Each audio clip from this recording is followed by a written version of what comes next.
하나님의 은혜 받으시기 바랍니다. 푸르름의 시작을 알리던 5월도 어느새 마지막 주일을 맞이합니다. 한 주간도 평안하셨는지요?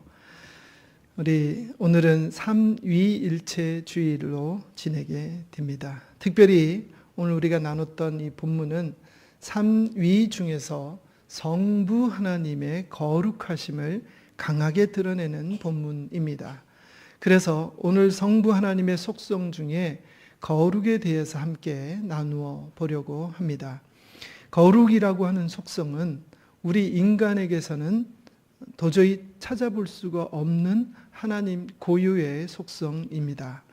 그런 하나님의 속성인 거룩을 이 선지자 이사야가 직접 경험하게 되는 일이 오늘 본문에 나와 있는데요. 본문을 살펴보면서 우리도 이사야와 같은 이런 놀라운 은혜를 경험하는 복된 시간 되시기를 간절히 바랍니다.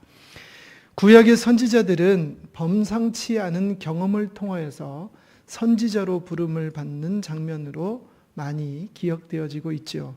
오늘 본문의 주인공인 이사야도 특별한 경험을 하면서 하나님으로부터 선지자로 세움을 받게 됩니다. 이사야를 기록한 저자가 누구일까요? 이사야입니다. 웃어야 되는데 안 웃으시니까 다시 한 번 더. 이사야를 기록한 저자가 누구일까요? 거기서는 대답하시면 안 돼요. 제가 이사야입니다 이럴 때 여러분이 웃으셔야 됩니다. 아무튼 이사야입니다. 이제 각인이 되셨죠. 누가 쓰셨는지. 이사야 자신이 사명을 받은 장을 이사야 6장에 기록했는데 그래서 이사야 6장을 사명장이라고 표현을 합니다. 근데 이 6장을 시작을 할 때 독특하게 시작을 합니다. 뭐라고 하는지 6장 1절을 한번 앞부분만 읽어보시겠습니다. 시작. 우시야 왕이 죽던 해에. 어떻게 시작한다고요? 우시야 왕이 죽던 해에. 이것이 뭐가 그렇게 특별한가? 제가 설명을 드립니다. 유다왕 우시야가 죽은 해는 예수님 오시기 전 748년에 일어난 일입니다. 이 우시야의 아버지가 아마샤인데 아마샤 왕이 죽고 난 이후에 우시야 왕이 등극을 하고 난 이후에 50년을 넘도록 유다를 아주 멋지게 통치를 한 강력한 왕이었습니다. 그는 오랫동안 나라를 안정되게 다스렸고 또 밖으로는 빼앗긴 영토를 회복시켜서 유다의 또 다른 전성기다라고 생각할 만한 그런 업적을 가진 왕입니다. 그러나 그는 말년에 그런 그 업적을 내세우는 바람에 교만해져서 제사장이 드려야 할 그 분향을 스스로 하려고 하다가 하나님의 심판을 받아서 한센병에 걸려서 비참하게 생을 마감하게 됩니다. 우리가 지난번 성막 체험을 갔을 때 분향단이 어디에 있고 어떻게 생겼는지 대충 아마 보셔서 기억을 하실 텐데 이런 설교가 있을 때는 아마 여러분들 머리에 그 현장이 더 떠오르시리라고 생각이 됩니다. 자, 그가 수명이 다 해서가 아니라 병에 걸려서 죽게 되는 이때 이사야서를 기록한 이 이사야는 역사의 중요한 변곡점이다라고 굳게 여겨서 바로 이런 표현을 했던 것입니다. 그가 죽던 해에라고 표현한 것이죠. 이는 앞으로의 유다가 그리 순탄치 않을 것이다 하는 것을 암시하는 문학적인 표현이기도 합니다. 왜냐하면 잘 나가던 왕이 병으로 죽었기 때문이죠. 이런 위기의 때에 이사야는 환상을 보게 되는데 천사들이 하나님께 앉아 계시는 보좌 주변을 나르면서 거룩하다, 거룩하다, 거룩하다 이렇게 거룩이라는 말을 3번씩이나 외치면서 하나님을 찬양하는 환상을 보게 됩니다. 이사야는 하나님을 대면하면서 자신과 백성의 부정함을 절실하게 깨달아요. 저렇게 날개가 2개도 아니고 6개씩이나 달린 천사들이 한 번도 아니고 3번씩이나 거룩하다 거룩하다 거룩하다를 외치면서 하나님을 찬양하는데 그것만을 봐도 두렵고 떨리죠. 나같이 미약하고 보잘것없는 이 존재가 어떻게 저 위대하고 순결하고 깨끗하신 하나님 앞에 내가 서 있을 수 있겠느냐 하는 것이죠. 너무나 초라하고 한없이 작아지는 자기의 모습을 보게 됩니다. 그래서 그는 스스로를 망하게 되었다라고 탄식을 합니다. 5절에 기록되어져 있죠. 망하게 되었다까지만 한번 읽어봅시다. 5절입니다. 시작. 그때에 내가 말하되 화로다 나여 망하게 되었도다. 여러분들 우리 이런 생각을 많이 하시지요. 예수 믿는 사람은 반드시 한 번쯤 생각해 보셨을 내용인데요. 내가 하나님을 직접 뵐 수만 있다고 한다면, 내가 하나님을 직접 만질 수만 있다고 한다면, 아마 이런 생각들을 우리 믿는 사람들은 한 번쯤은 다 해보셨을 것이고, 저는 그 학창 시절 때 이 문제 놓고 굉장히 많이 기도를 하고, 제발 제 앞에 좀 나타나 달라고 그렇게 하나님 앞에 때를 쓰면서 기도했던 적도 있을 정도로 이 문제는 우리 예수 믿는 사람들에게 있어서 아주 화두 중에 한 문제이죠. 그러나 만약에 그런 일이 실제로 우리한테 일어나게 된다고 한다면 저와 여러분들은 반드시 죽음을 맞이하게 됩니다. 도저히 살아낼 수가 없어요. 왜냐하면 워낙 우리와는 다른 존재이고 그 순결함과 그 거룩함과 그 깨끗함이 너무나 다르기 때문입니다. 그래서 비교할 수가 없어요. 그래서 이사야처럼 고백을 하게 될 겁니다. 뭐라고 고백해야 한다고요? 화로다 나여 망하게 되었도다. 우리가 하나님을 직접 보는 순간 그런 고백을 할 수밖에 없게 된다 하는 것이에요. 그만큼 하나님이 거룩하시고 그만큼 우리가 우리 자신을 뒤돌아볼 때 자신이 얼마나 부정한지를 그때 확실하게 깨닫게 된다라고 하는 것이죠. 이스라엘 백성 하니까 구별된 백성, 하나님이 택하신 백성, 그러니까 특별해 보이시죠. 그러나 그들 역시도 우리와 사실 다르지 않습니다. 이스라엘 백성은 출애굽 당시 하나님께서 그들과 언약을 맺어 주셨기 때문에 하나님께 택함 받은 선민이라고 주장을 하지만 그들이 하나님의 백성이 되기 위하여서 특별히 유전적으로 다르거나 혹은 특별히 그들이 뭔가를 아주 절실하게 잘 했기 때문에 하나님께서 그들을 당신의 백성으로 삼으신 것이 아니라 하는 것입니다. 그냥 하나님께서 택하신 것이에요. 다시 말해서 하나님의 전적인 은혜를 입은 백성이다 하는 것입니다. 하물며 이사야는 그 하나님의 전적인 은혜를 받은 이스라엘 민족 중에 한 사람이죠. 그런데 저와 여러분들은 뭡니까? 이방인일 뿐이지 않습니까? 그런 우리가 하나님 앞에 감히 서 있을 수나 있겠냐 하는 것이죠. 그러니 감히 하나님과 우리 인간이 같은 공간에서 같이 있을 수 있다라고 하는 생각은 일찌감치 버리시는 것이 좋습니다. 하나님이 얼마나 무서운 분이신가 하는 것은 이스라엘 백성과 하나님이 계약을 하기 위해서 만나는 시간에서도 찾아볼 수가 있는데요. 요즘 우리가 새벽에 출애굽기를 하고 있는데 이미 출애굽기에서도 한번 다뤘던 내용입니다. 하나님께서 이스라엘을 대표하여 모세를 시내산으로 불러 올립니다. 그리고 백성들은 저 멀리서 있으라고 그래요. 시내산 시작하는 그 어귀쯤에 경계선을 치고 그 선을 넘어오지 말라라고 얘기합니다. 혹여라도 그 선을 넘어오는 짐승이나 사람이 있다고 한다면 그 사람을 끌어내거나 그 짐승을 끌어내기 위하여 그 경계선을 넘어가지 말라고 그래요. 그리고서는 멀리서 돌로 쳐서 죽이라고 이야기를 합니다. 그만큼 하나님과 인간이 그 경계선을 사이에 두고 거룩하고 거룩하지 못하고를 철저하게 구별 지으시는 분이 우리 하나님이시다 하는 것이죠.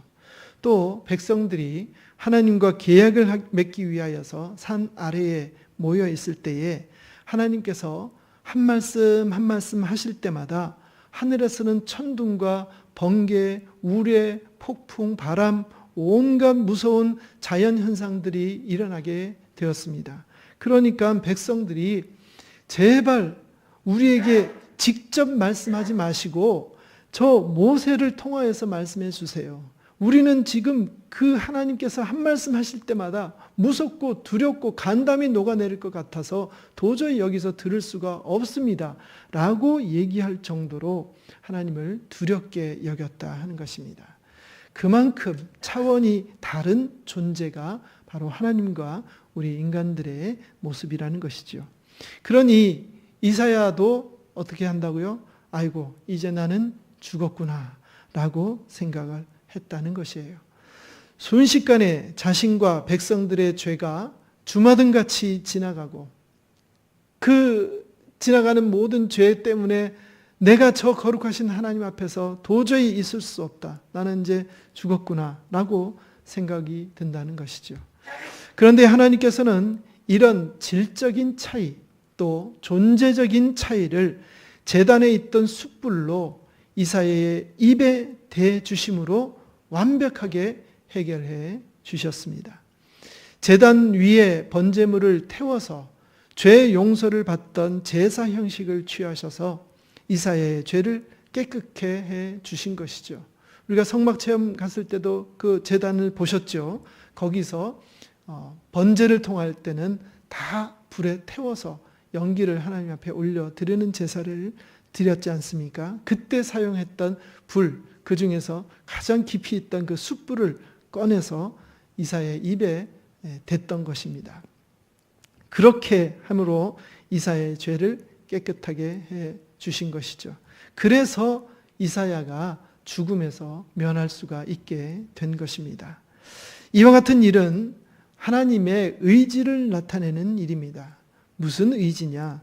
바로 여호와 하나님이 이사야와 이스라엘 백성의 죄를 사하여 주실 것이다 하는 것을 나타내고 있는 표현인 것이죠. 이것은 온 인류의 죄를 사하시겠다고 하시는 하나님의 의지로 확대 해석됩니다.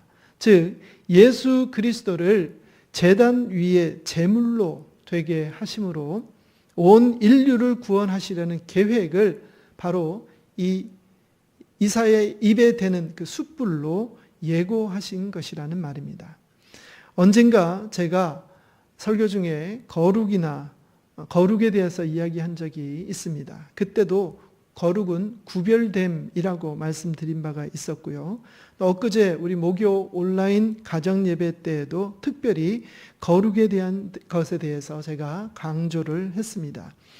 그렇듯이 거룩이라는 것은 구별됨이자 또 질적 차이를 나타내고 있는 말이기도 합니다. 이 질적 차이의 문제는 우리 인간으로서는 도저히 해결할 수가 없습니다. 오직 하나님께서 직접 해결해 주셔야 하는데 본문에서는 하나님께서 제단에서 핀 그 숯을 입술에 대 주심으로 인하여서 이사야를 구별해 주셨다 하는 것이죠. 사랑하는 아천의 교우 여러분, 저는 아천동 교회의 목회자로서 아천에 속해 있는 모든 교회들께서도 바로 이 이사야가 누렸던 큰 구별의 은혜, 거룩함의 은혜를 경험하시기를 간절히 바랍니다.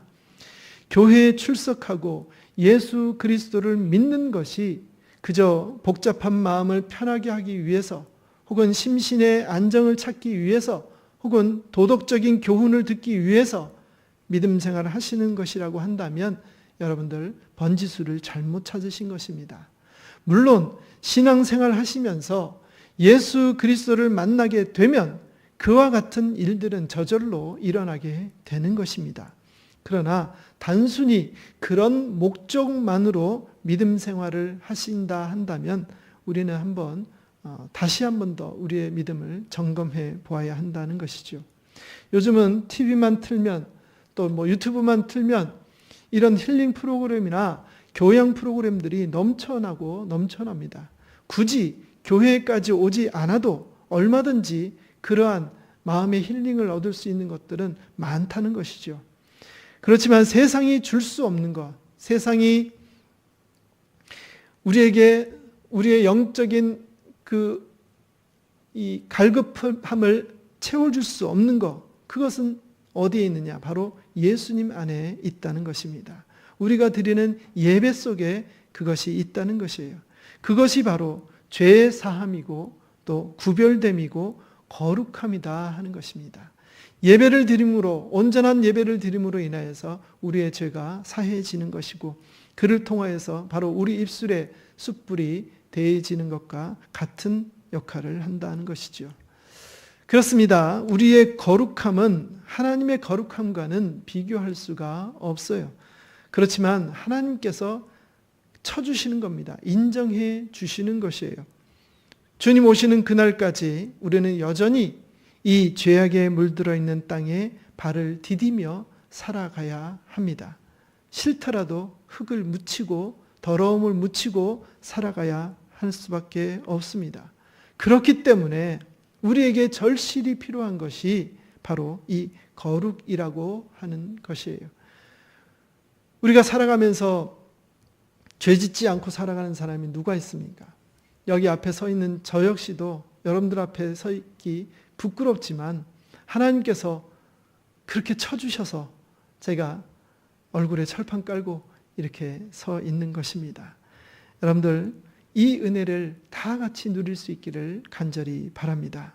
이 과정이 없으면 우리는 여전히 죄인된 자로서 하나님께 나아갈 수가 없습니다. 예수 그리스도께서 우리를 거룩한 자로 구별해 주시지 않으시면 우리는 결단코 천국에 들어갈 수가 없다라는 것입니다. 오늘 예배의 자리가 바로 이 큰 은혜의 자리, 이 구별의 자리에 됨을 잊지 마시기를 간절히 바랍니다. 우리가 진정으로 예배드리는 그곳에서 이 은혜가 임하게 되는 것이에요. 진실된 예배를 통하여서 저와 여러분들이 새롭게 구별되는 줄 믿으시기를 바랍니다. 어떤 한 사람이 태어난 지 9개월 만에 어머니를 여의고 5살 때부터 새 어머니 밑에서 자랐습니다. 새 어머니로부터 자기 자식이 아니라는 이유로 온갖 학대와 멸시를 다 받으면서 비참한 어린 시절을 보냈지만 그는 어려움을 겪으면서 한 가지 생각을 굳히게 되었습니다. 어린아이들이 나처럼 불행한 시절을 보내는 일은 더 이상 없도록 해야 되겠다라고 말이지요. 그리고 마침내 그 소녀는 교육자로 성장하여서 불우한 가정의 아이들을 돌보는 교육기관을 만들게 되었습니다. 바로 세계 최초의 유아교육기관을 설립한 프레벨입니다. 그는 어린 시절에 받은 학대와 상처를 긍정적인 방향으로 극복하여서 불우한 아이들에게 꿈과 희망을 주는 훌륭한 지도자가 되었습니다. 한편 프레벨처럼 불행한 유년 시절을 보낸 또 한 명의 사람이 있습니다. 그는 어린 시절 유태인인 아버지로부터 심한 매질을 당하면서 증오심으로 그 어린 가슴을 가득 채웠습니다. 그리고 성인이 된 후에는 나치의 지도자가 되어서 유태인에 대한 증오심을 대학살로 분출시키고 말았습니다. 바로 600만 명이나 이상이나 되는 그 유태인들을 학살했던 아돌프 히틀러가 바로 그였던 것이죠. 부정한 환경은 서로 동일했습니다. 그렇지만 성품의 차이가 부른 영향력은 극단적인 정반대의 결과로 나타나게 되었던 것이죠. 프레벨은 어릴 때부터 성경을 가까이 하였고 결국은 고난을 이겨냈습니다. 그는 성경을 통하여 하나님을 만나게 되므로 거룩함을 얻을 수 있게 되었던 것이죠. 그래서 그는 거룩한 사람에게 주시는 사명을 감당할 수가 있게 된 것입니다.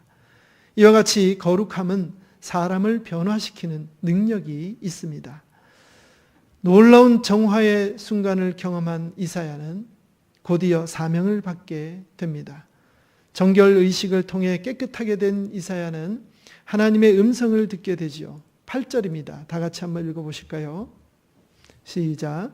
내가 또 주의 목소리를 들으니 주께서 이르시되 내가 누구를 보내며 누가 우리를 위하여 갈꼬 하시니 그때에 내가 이르되 내가 여기 있나이다 나를 보내소서 하였더니. 아멘. 그렇습니다.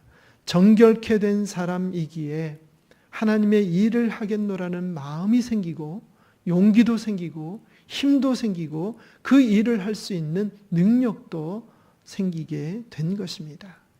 오늘날 주를 위해 헌신하는 모든 사명자들은 오늘 이사야의 소명장을 통하여서 중요한 포인트를 감지해야 합니다. 무턱대고 하나님의 일을 하겠다고 덤벼서는 안 되는 것이에요. 첫 번째 중요한 것은 바로 하나님을 만나야 합니다. 하나님이 누구신지 알지도 못하면서 하나님의 일을 하겠다는 것은 어불성설인 것이죠. 두 번째로 해야 할 것은 하나님께로부터 정결하게 되어져야 한다 하는 것입니다. 오늘 이사야가 그 입술에 숯불을 댄 것과 같이 깨끗함을 입어야 한다 하는 것이에요. 하나님께서는 당신의 일을 맡아서 할 사람을 그냥 쓰시지 않습니다.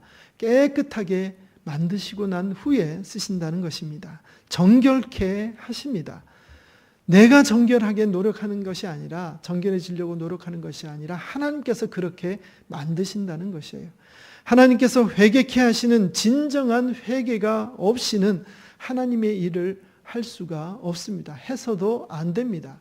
혹여라도 하나님의 일을 하겠다고 하시는 분들이라고 한다면 내가 진정 하나님께서 주시는 참된 회개의 그 경험이 있는지, 그러한 내 죄에 대한 아주 하나님 앞에 낮고 천해진 그 모습으로 인하여서 부끄러워서 어쩔 수 없어 하는 내 모습, 그런 더럽고 추악한 내 모습을 하나님 앞에 어찌할 거라며 눈물을 흘리며 해결해 달라고 기도했던 그 순간, 그런 일이 없다고 한다면 함부로 하나님의 일을 해서는 안 됩니다. 해도 쉽게 포기하고 좌절하고 절망하게 될 것입니다. 하나님으로부터 정결하게 되는 것이 우선입니다. 마지막으로 해야 할 것은 바로 무슨 일이든지 맡겨진 일에 순종해야 한다 하는 것입니다.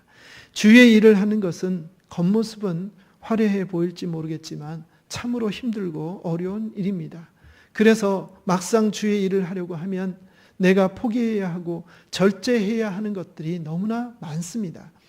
이런저런 핑계를 대면서 감당하지 않고 싶어지는 것이 주의 일인 것이죠. 여러분들, 이사야가 맡은 사명이 무엇인지 아십니까? 그가 맡은 사명은 백성의 마음을 둔하게 하고 그들의 귀를 막고 그들의 눈을 감기게 하라는 것이었어요.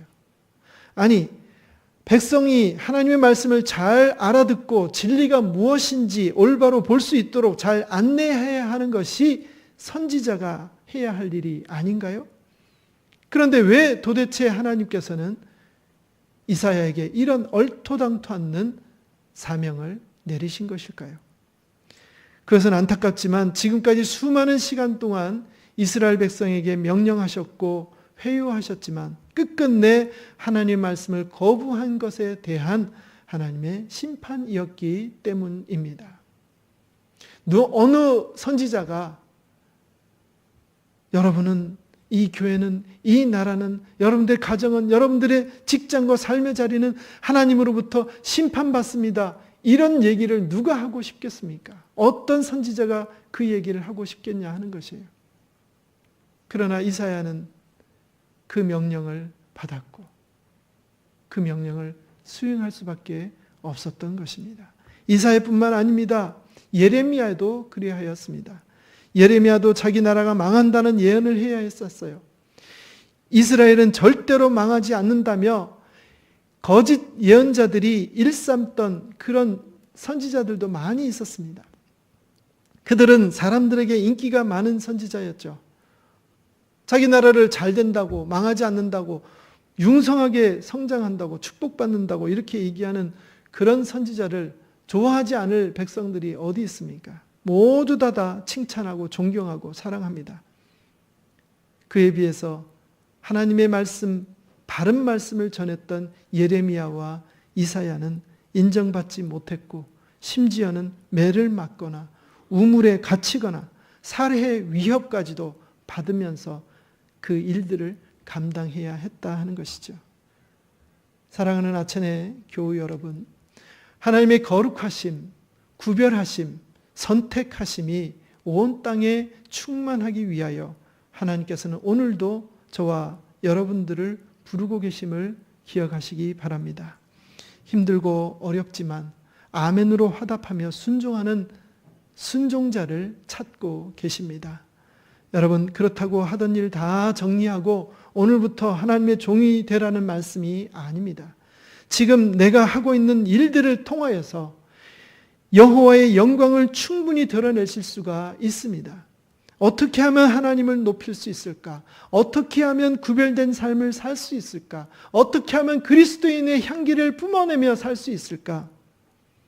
우리 집사님도 오늘 기도를 하였지만 안타깝게도 오늘날 우리 그리스도인들이 이 고민을 하지 않아요. 어떻게 하면 더 많이 벌을까? 어떻게 하면 더 잘 살까? 어떻게 하면 노후 생활을 아주 편안하게 즐길까?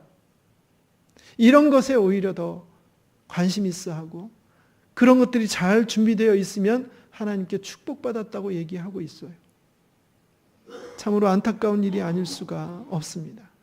하나님께서는 정말로 내가 하고 싶은 일을 하도록 하는 것이 아니라 하나님께서 원하시는 일을 내가 하기를 원하시는 것입니다. 우리가 이 사실을 꼭 기억해야 할 것입니다. 구별된 삶을 살아내시기를 간절히 바랍니다. 그러면 그것이 부담된다 하더라도 순종할 수가 있습니다. 내 정욕대로가 아니라 하나님의 소원대로라고 한다면 그 일은 내 일이 아니라 하나님의 일이 되는 것이죠. 내가 아무리 보잘것없고 아무리 드러낼 것 없는 사람이라 할지라도 내가 하는 일이 하나님의 일이라고 한다면 그 일은, 그 사람은 존귀함을 받기에 충분한 사람임을 우리가 기억하시고 하나님 앞에 존귀함 받으시는 귀한 아천의 모든 교우들 다 되시기를 주의 이름으로 간절히 축원합니다. 이것이 오늘 우리에게 주시는 하나님의 말씀입니다. 기도합니다. 거룩하시고 자비로우신 아버지 하나님, 은혜를 감사합니다. 오늘 예배를 통하여 거룩하신 하나님을 만나며 죄사함의 은혜를 입어 세상과 구별되기를 원하는 주의 백성들이 주님께 나왔습니다. 아버지여, 함께하여 주시옵소서. 주께서는 우리를 구원해 주시면서 이 세상의 가치관이 아닌 거룩하게 구별된 천국의 가치를 이어가기를 원하십니다. 하나님, 그 아버지 하나님의 바람에 부응하는 아천의 모든 교우들 다 되어줄 수 있도록 인도하여 주시옵소서. 이제 우리의 모든 죄를 사하여 주심으로 우리를 의롭다 하시고 거룩하게 구별하셨사오니 이 사실을 믿고 거룩한 삶을 살기로 힘쓰고 애쓰는 우리 모두가 다 되게 하여 주실 줄 믿사옵고 예수님 이름으로 기도드리옵나이다. 아멘.